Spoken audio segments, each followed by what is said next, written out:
Yo, how's it going everyone? Daxellz here, or Dax if you just want to say that. Apparently it's hard to say my name, and yes, I did choose a stupid username. But anyway, we're gonna be reacting to Quasquazar. You are not where you think you are. This is gonna be one of these existential crises, and I'm here for it. Let's get straight into it. Without further ado, away we go. Look around you. Bomber man in the back? Where are you? Garfield? Where is this place you're occupying? Nintendo? Somewhere in a room, maybe in a city, on a continent, on a planet orbiting a star in a galaxy among billions. Here we go. But where is all of that? While this may feel like a daft question, it turns out that the concept of an absolute position is something humans made up. In a nutshell, the universe is a big bag of space that has things in it. If someone removed all these things, the stars and planets and black holes and dust, there would just be empty space left. Okay. In empty space, the concept of having a position loses all meaning. Empty space is uniform, the same everywhere. The space we occupy is not like a stage under our feet. We can't mark specific points or staple something to space-time as an anchor. Without things, there is no position. We are really ever only at a position in relation to something else. Which also means that things we take for granted, like up and down, are actually relative too. Okay, let's fill the universe up with things again and try to find out where you are right now, relative to everything else. Oh, okay. So, was that just an explanation saying that this is all relative to the knowledge that we've created ourselves? Is that what he's trying to say to start it off? Because that tried confusing me far more than it should have.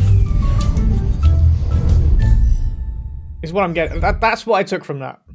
Oh, we just went. I love that. Look, it went completely black or purpley. Let's start this video at a familiar place and then get increasingly weird. From your perspective, the world is seemingly flat and you can move in 3 dimensions. It's what physicists call a frame of reference, the perspective you have of the universe and how you see things moving around you, where your up and down is. Your frame of reference is correct for you, but not for the rest of the universe. Around 5 kilometers from you, where the horizon begins, the ground noticeably curves away from you. If you could see through the ground, you'd see people from below or sideways. But they don't fall down off the planet because gravity doesn't actually pull them down. Down is an illusion of your reference frame. To Earth's reference frame, gravity just pulls in. But for humans there is an up and down because within our frame of reference that just makes sense. Which is also why we think that the planet itself has an up and down, north and south, and we made our maps accordingly. But an observer looking at the solar system might disagree. Our maps make sense to us because we're used to them, not because they are correct. Okay, so this is step 1. Your position on what feels like a flat surface but is actually a sphere. But this sphere is always moving, never staying in one position. Earth is orbiting a star, the Sun, at the center of the solar system. Wait, hold on. So north isn't always north? Wait, so north could be south to some, like from a distance, someone looking at us? While we usually imagine this as pretty orderly, someone looking at us from the outside would see something pretty messy. Oh, okay. To see this more clearly, we'll exaggerate all these movements. This is not to scale. First of all, our orbit really is an ellipse, so we spend half the year sinking a little bit closer to the sun, speeding up, and half the year rising up a bit and slowing down. And the ellipse itself changes its shape every 100,000 years too. Oh wow, okay. And in another cycle of 112,000 years, the ellipse itself is drifting, which at least creates a beautiful shape. In the end, we get an orbital path that looks like a wobbly circle with wavy edges. And it gets worse as the moon now starts to mess things up too. As the moon is a pretty massive thing, it pulls on Earth. Both objects orbit their common center of gravity that lies around 4,700 kilometers off to the side of Earth's core. In practice, this means that as the moon orbits Earth, it's jerking Earth around a bit, enough to make it jiggle. Like a cloud. Okay, so you're standing on the surface of a rotating planet that is jiggling around the sun in an elliptical orbit that changes a bit every year. But who's to say the Earth is right? From the perspective of the sun, the plane of the solar system is arbitrary. It's defined as the plane the Earth orbits in because that is convenient for us. In reality, the other planets are just a little bit inclined with respect to our plane. From their point of view, we're the ones with a slightly bent orbit. But this isn't it, far from it. The solar system as a whole is orbiting the center of the Milky Way galaxy. If we look at the Milky Way, we can clearly make out a galactic plane in which the solar system orbits the center every 230 million years. But of course, it's not that simple. First of all, the plane of the solar system is not aligned with the plane of the galaxy.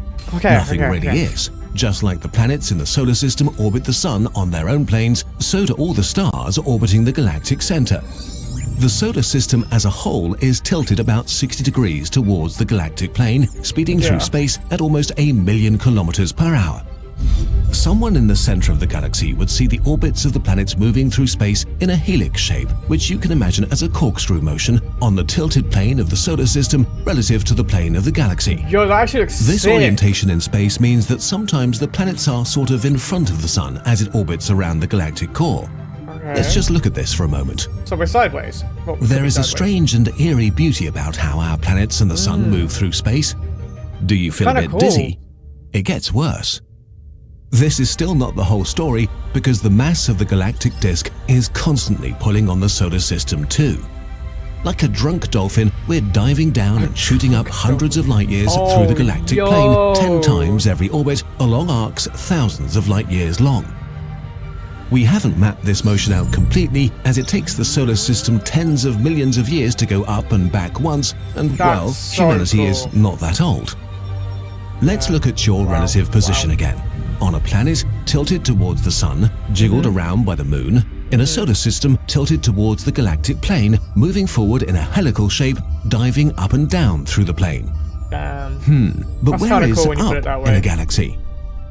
At this point, the frame of reference becomes a bit arbitrary and pointless because of the nature of the universe at this scale. Well, if we're The sideways, Milky Way is part of a galaxy group that appears to be part of greater structures like the Laniakea supercluster, which itself is part of the gigantic Pisces-Cetus supercluster complex, and finally a galactic filament that spans hundreds of millions of light years in all directions and orientations.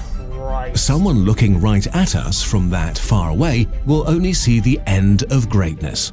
All stuff appears homogeneous, the same everywhere. Just like with empty space, when everything looks the same, who's to say anyone's view is better than anyone else's? We've reached the end of our little exercise in cosmic humility. Let's make the journey backwards again, from the indescribably large to the really large, to our galactic home, to our galaxy, to the solar system diving up and down through the Milky Way, to the jiggle of existence, and finally, back to you right now, watching this video. Damn. If this is all a bit much, don't feel bad. The scale of the universe is brain-crushing, and trying to keep track of how everything is oriented or decide where the best up and down is hard. But it doesn't really matter, because it doesn't change where you are. You're already in the best spot you possibly could be, right here, right now. For all you care, nothing can stop you from being right at the center of your own little universe. Damn, good words.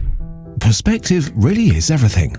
That's true for the universe we all inhabit, but even more so within your personal universe.